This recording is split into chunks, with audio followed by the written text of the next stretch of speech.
So, this video is gonna be nonsense. It's gonna be, well, not nonsense. Uncanny things that actually did happen that make no sense.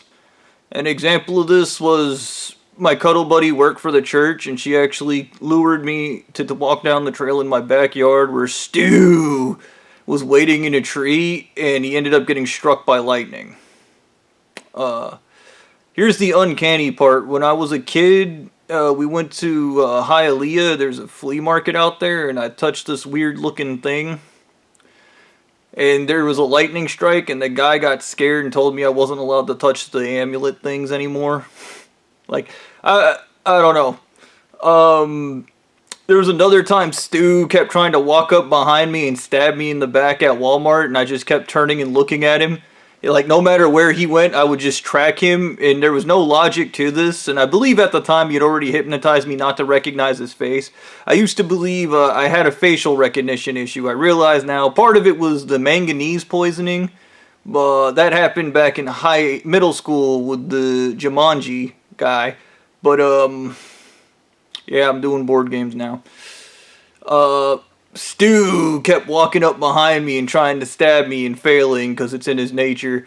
And I kept looking at him, and it got so bad that I got the call. Oh man, where'd my phone go? Whatever. Ring, ring, ring. How do you keep knowing where I'm at? I have no idea.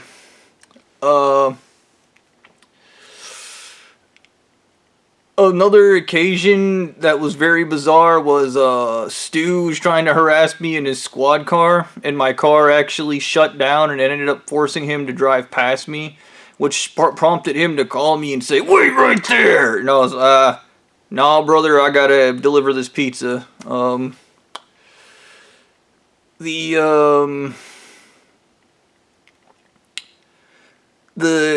people who were trying to poison my food at McDonald's as hilarious as, I forget what I called the guy. He's just a fucking asshole. This all goes back to the story of Jose. He was poisoning people with heavy metals and running smear campaigns against them and then murdering them and taking their properties in Missouri. That's their standard operating procedure because it works every time. They were busy running their smear campaign, and 3 of those guys ended up actually poisoning members of their own church by accident because they got them confused with my Middle Eastern looking ass, and they ended up getting food that was poison. And yeah.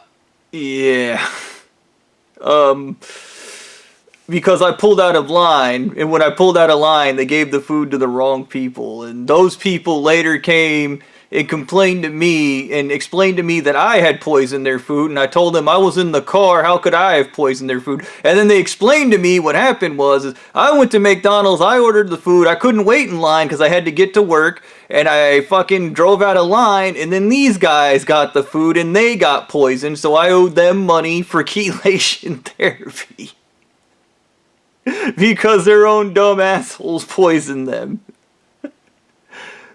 Fuck you, you piece of shits. I hope you died of kidney disease, you fucking assholes. You shouldn't be poisoning people to begin with. That's why that happened. That's called God telling you you're doing wrong, dumbass. That's not me. I mean, it might be. Fuck it.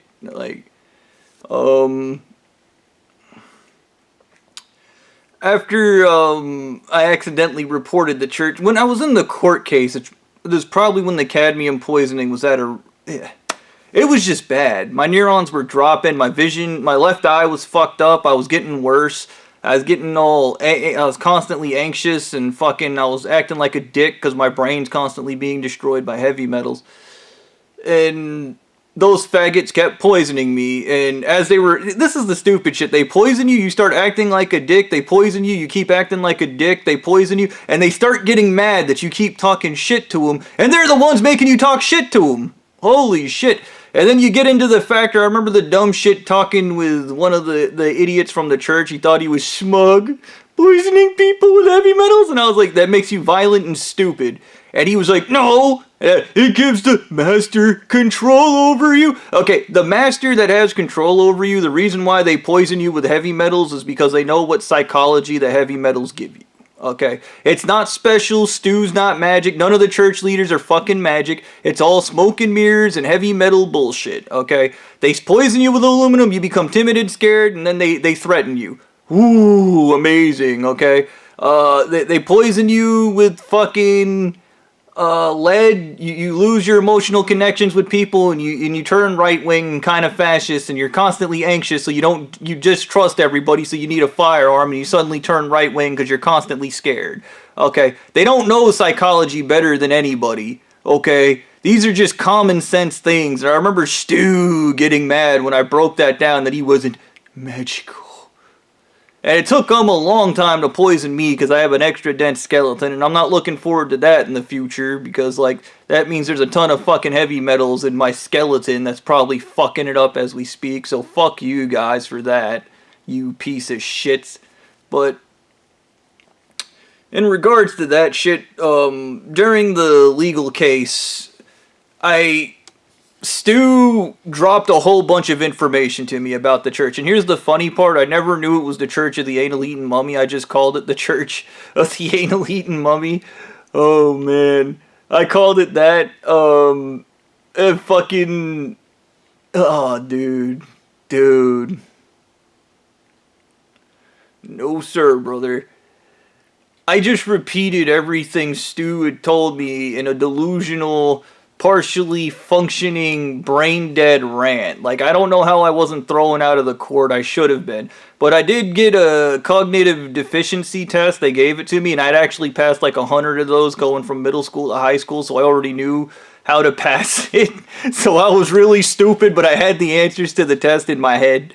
And I remember even the magistrate was like, "You gotta be kidding me." And I was like, nope. Yeah, this entire thing was completely screwed. But this is just the thing. It's standard operating procedure at the church. They poison you with the heavy metals, they take you to court, and then they screw you. And that's what happened to me. It works every time, and believe it or not, it's not illegal. There are no laws about altering somebody's psychology to get them to sign papers. So, technically, it's totally legal. How do you like that? You can go around poisoning people to take their shit. Have fun. Maybe somebody will do something about it. Probably not. But when I talked to the president for the third time, there was a guy, this is another uncanny, a guy called me, told me he said to me he was all panicky and weird, and your fucking brother, you're fucking magi, you guys are fucking magic, you didn't tell me that, I can see it, and then he would just hang up, or he would call and be like, is it working, are you stopping the church, and then he would hang up. Like, I have no idea, to this day I have no idea who that guy was. I just thought he was some crazy dude that had the wrong number. But now, like, finding out I was a magi. I found out I was magi when I joined the church because they did an entire research on my past and found out I was Zoroastrian. But, yeah. So anyways, when I talked to the president when the magistrate called me and he was like, I only have one wife, I don't rape other women. I was like, are you sure you don't rape 40 women? And he was like, what? I have no idea. Stu never told me this guy had to have sex with 40 women. I just said that out of nowhere, completely uncued. And he was like, what? And I was like, out there in the temple, I had no idea what I was talking about when I said that. No idea. That just came out of my mouth. And I said these things to him. And then he was like, do you not remember me, Bobby? And I was like, who are you? I was like, I have a brain fog. I'm not well. And he told me, don't worry about the brain fog. Don't worry. Yeah, he was telling me don't worry about the brain fog because it was them that poisoned me with the heavy metals to begin with. It's scary to think of how well this would have went had I not been poisoned with heavy metals. I think if I was the president of the church, I probably would have made a lot better fucking decisions had I not been having a destroyed brain with heavy metals in it. But these dumbasses like violent, stupid people, so they want to make everybody violent and stupid so they understand what it's like to be violent and stupid. Here's a better idea. Why don't all of you get chelation therapy and come to understand what it's like to be a fully functioning person? Okay, let me tell you something. You buy a vehicle and it's suboptimal, shit doesn't work right in it, that vehicle sucks. Yes, I'm implying you people suck. Okay? You get that vehicle fixed, it runs good, it runs nice, it runs smooth. Okay? Your brain's the same damn way, no excuses, go get chelation therapy. Fucking dumbasses. But, anyways, and I said some other stuff I don't quite remember clearly, but there is no way, like, and here's the thing, I remember Stu hypnotizing me and telling me shit. One of the times Stu hypnotized me, while I was hypnotized, I hypnotized him, and I don't even know how I did that. That's not a joke, that happened at Ingalls. He put LSD in the tetraled. You mix the tetra... The whole thing with hypnosis is they gotta get your neurons low enough to hypnotize you. Okay? That's why they poison you with heavy metals, because heavy metals lowers your neurons, alright? So, Stu poisoned my shit, my noodles, and I was high out of my mind, and he started telling me to do stuff, and I would just go, no, doesn't work that way. And he was trying to get me to believe the bicameral brain theory, and I kept explaining to him how the mind actually worked. And then while I was talking to him, his lips started going saggy, and he started slowing down.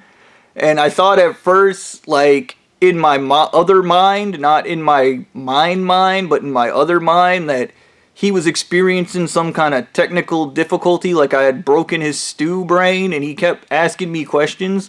And then I slowly began to realize I was hypnotized, but I managed to hypnotize him while I was hypnotized, and I have no idea how that shit works. I don't think I've ever hypnotized anybody deliberately, at least. I remember playing around with it a long time ago as a kid. I was like 4 or 5, and I was watching a guy on TV hypnotize some lady to act like a chicken, and I just thought that was amazing, and I thought like it was easy to do because he did it right on television, so. But yeah, I accidentally hypnotized Stu, and he was stuck in an altered state, which was kind of funny, and he was trying to hypnotize me while I hypnotized him, so there was that. That was pretty funny. The book. Long before any of this bullshit started with Stu, my mom was dating this dickhead that beat and molested me as a kid. Guy's a complete white supremacist piece of shit, like all that other jazz, you know. Say that or else they'll be like, oh, I'm a white supremacist tonight. Yeah, okay, whatever, dude. Go be angry about being white somewhere else. You focus on shit that happened a long time ago and you run it over and over in your head like a dumbass. I know what you think about. And your dad's never gonna love you. Stop trying, you fucking idiot. But anyways, there was a book. Yeah, these people at the Church of the Anal Eating Mummy, they write in a special fucking language, and this happened, the wives, the president asked me for this to keep my childhood, because all their childhoods suck. All the, malignant narcissistic childhoods, because they're all replications of, Jose's fucking childhood. Their childhood sucks, so he got to experience my childhood. Yeah, you can experience my childhood on an acid trip. I don't recommend it, brother. I was a really stupid kid. They're probably like, oh man, how did he make it to adulthood? The wonders. But yeah, the president asked if he could keep my childhood, and I had a metal brain, and I told him no, but honestly, you can. I don't think you're watching this Anal Eating Mummy God. You and all the other malignant narcissists need a childhood, and my childhood's pretty shitty, but if you guys need it, you can have it. I think it'll help you, okay? Watch my childhood. You learn everything about me and why I do as Bobby do, my brother. Fucking... Anyways, the wives were obsessed with this because when I was at the American thrift store, I found a book, and it was written in their made-up bullshit language. It had a series of hand-drawn images on it, like masks, and like it had flowers pressed between the pages. The book was really old. It had like yellow stuff on it. The cover was made out of some type of leather, something weird like that. And it literally had alchemy things. And I realize now that I think about the image, fun fact, if you drop enough LSD, you get visual memory, where you can visually recall shit, and I can literally pretend like I'm holding that book and almost like I can read out of it. well, I can't read the made up language, but if I could, maybe. I'm not gonna, who knows? Who knows? I'm not even gonna risk that shit and be summoning demons or some fucking bullshit. Anyways, in that book, there was like pressed flowers, but then on some of the pages was the alchemy, and I realized looking now that book, for some reason, had the red and white pills that erase your minds, like, in definition, explained. And I thought they were Pokeballs from Pokemon because they're red and white balls. And I thought this was somebody's bullshit made up Egyptian journal because it had bullshit Egyptian hieroglyphy, the kind of shit like if you were a kid and just imagining what Egypt land would be like through somebody's description, or you had gone to a museum and saw Egypt and you just went on an acid trip. And I read through it. I looked through page by page, but on one of the pages I got sprayed with this dust, and I started hearing voices. So if you're ever looking through old tomes at the thrift store, cover your face. And I don't remember a whole lot about that book, but I remember I mentioned it to Stu, and Stu went to the American thrift store. The problem was I had seen that book like 5 or 6, 7, 8, maybe 10 years earlier. So you're not gonna find that book, okay? Like if anybody bought it, it probably ended up in the dumpster because I didn't purchase it. But there was all types of stuff in that book. There were weird badges. There were twisted buttons. There was the Zoroastrian. No. It's the Freemason. The Freemason thing with the bird wings. The Zoroastrians have a similar one with a guy on it. There was just all types of doodles all through the book that were like drawn by hand in like 1800s fucking ink or something. It's 1800s ink because it's red. The ink dyes red because it has metal in it. The same way, like when at the temple in the desert, they have a bunch of stolen Egyptian artifacts they claim they found out there. I know they're stolen because they have the lapis lazuli artifacts, but then they have the copper phosphate artifacts, and those are two separate Egyptian centuries. That's how you know they're not from Utah. You got to be a dumbass to believe that shit. But trust me, these guys, they go. Well, I remember Stu. If you repeat a lie, it becomes truth. No, you just spread a fucking lie. I think I told him, I was like, let's say you put a grave in your backyard, and then you lie and say there's not a grave back there. Somebody built a house on it, and 100 years later, somebody's digging and they dig up the grave. There you go, Stu. Nothing about lying about that grave not being there made it not there. It's there. Okay, dude? What happens, happens. It doesn't matter how much you lie about it, how much you pretend it didn't happen. That's called being a coward and running away. Coward. I should have probably made an actual list of uncanny things because I remember so many goofy events that happened. And now I remember being hypnotized by a completely different third party. Yeah.